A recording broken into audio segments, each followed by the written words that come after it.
You know that feeling when you walk into an airport lounge? The free coffee, the Wi-Fi, the quiet relief from the terminal chaos. For years you thought that experience was perk from your bank.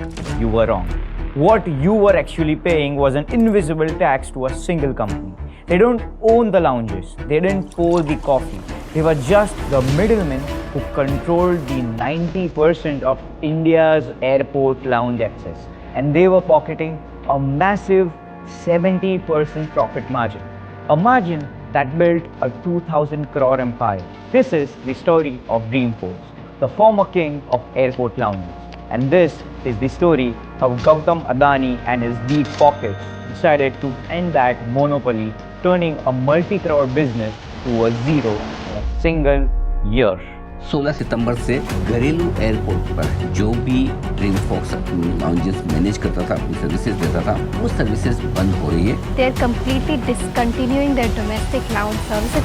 It wasn't just business, it was business warfare at its finest. Before Adani stepped in, this industry was a textbook monopoly. The main player, DreamFolks, controlled virtually the entire game.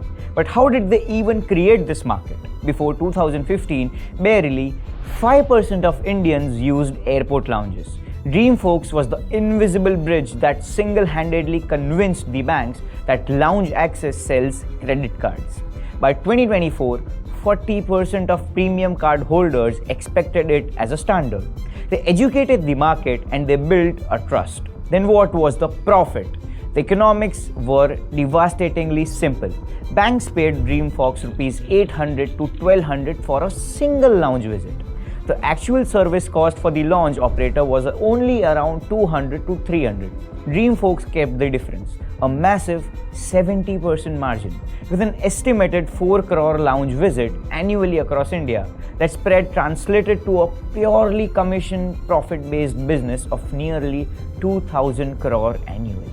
It was an asset-light, high-margin and middleman business that everyone was forced to pay. Then the giant woke up. When you control 7 major Indian airports like Mumbai, Guwahati and Ahmedabad, you control the real estate. Adani smelled the blood in the water. During this period of monopoly and outrageously high margin, Adani Group, who was now a major airport operator, approached DreamFolks with a buyout offer. DreamFolks, confidently with their 90% market control, rejected that offer, determined to stay independent. That rejection was the biggest mistake ever made. Now, Adani decided if we can't buy them, we will destroy them. The master strategy that killed the monopoly. Adani's move was surgical and ruthless. First, the vertical integration. They controlled the supply side of airports.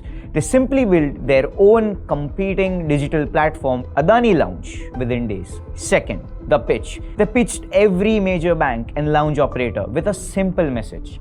Join us and cut out DreamFolks, which is a middleman and who is keeping rupees 800 as a margin. Third, rewriting the economics. Under DreamFolks, a lounge got paid rupees 300 per visit. Under the new Adani model, the lounge got paid rupees 800 per visit. DreamFolks was effectively just a tax that Adani had to remove. The outcome was swift and brutal for the former king. The attack was focused on the domestic lounge business, the heart of DreamFolks' revenue. In a matter of weeks, major lounge operators terminated their contracts. Major bank clients started following the suit. The outcome was very simple. The company entirely shut down its domestic lounge business. They are completely discontinuing their domestic lounge services. Their stock got crashed. Their revenue vanished. The 2,000 crore empire built over a decade went to zero in just 365 days. Who are the victims and winners of that? DreamFolks, a classic example of an aggregator that controlled neither the supply nor the demand. Their model was structurally very weak.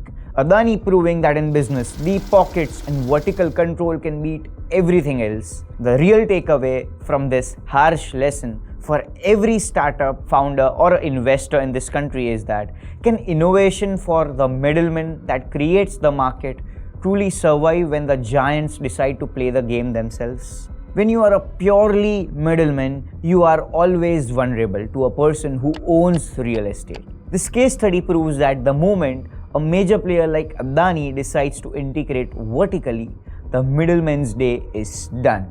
So what do you think in this? Was Adani's move a fair business or it wasn't fair? If you want to learn more about how this business politics works, let me know in the comments. And if you want more deep dive analysis into India's biggest corporate wars, please comment below.